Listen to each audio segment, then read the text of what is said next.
Antonio Nariño nació en Bogotá el 9 de abril de 1765. Cuando era niño, era aficionado de la lectura y por el movimiento europeo de la Ilustración propagó esas ideas. A los 16 empezó su trayectoria político-militar. A finales de 1793 tradujo la Declaración de los Derechos del Hombre. De esto hablaremos más adelante. La traducción e impresión de la declaración lo llevó a prisión en Santa Fe y luego fue absuelto al confesar haber impreso 200 ejemplares y haberlos quemado, excepto 2. Fue exiliado 10 años por haber desfalcado a la tesorería de diezmos de la Iglesia Católica.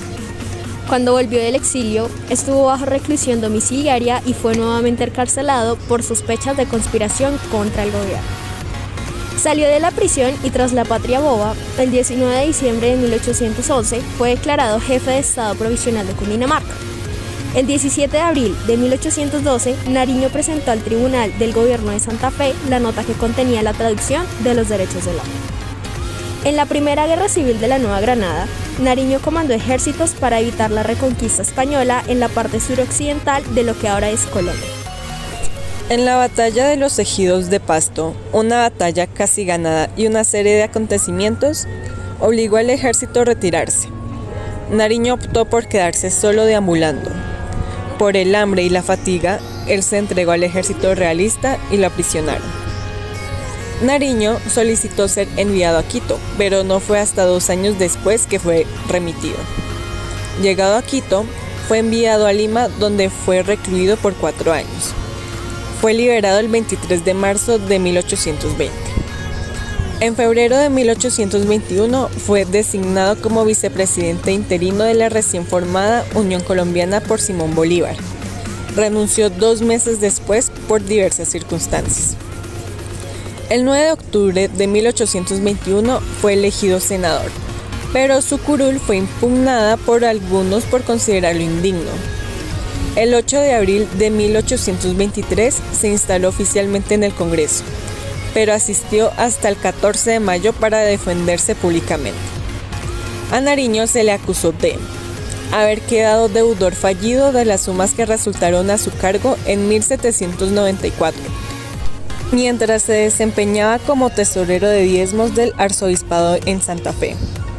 Haberse entregado voluntaria y cobardemente al enemigo a las puertas de Pasto en inexplicable corolario de la exitosa campaña militar que había conducido desde Santa Fe. Haber permanecido por su gusto ausente del país hasta pocos meses antes de su elección como senador en Cúcuta. Fue absuelto de las acusaciones el 20 de mayo del mismo año. El 6 de agosto de 1823, Nariño cayó enfermo y solicitó una licencia al Congreso para trasladarse a un mejor clima, a Villa de Leyva. Murió finalmente el 13 de diciembre por tuberculosis y bronconeumonía a los 54 años.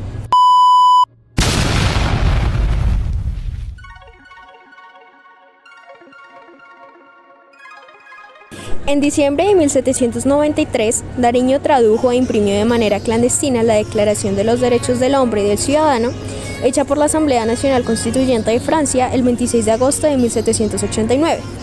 El libro original de la cual Nariño tradujo la declaración fue el tomo 3 de la Historia de la Revolución de 1789 y del establecimiento de una constitución en Francia, escrito por Francis Merveille de Queversay y G. Claverin.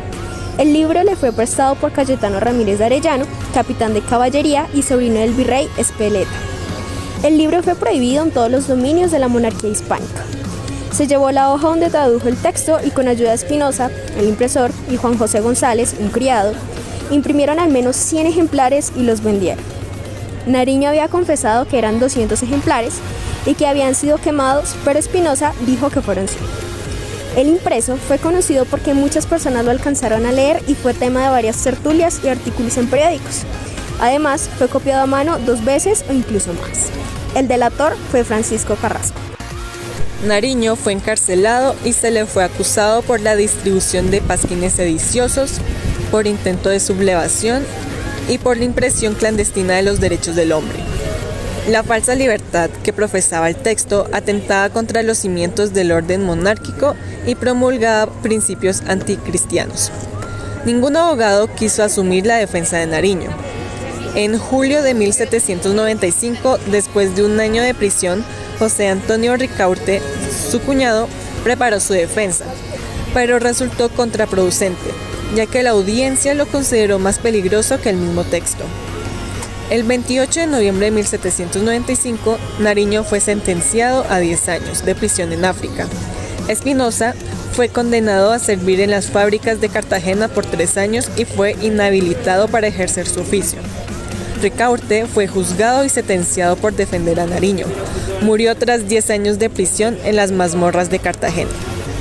En octubre de 1810, Nariño recuperó su libertad.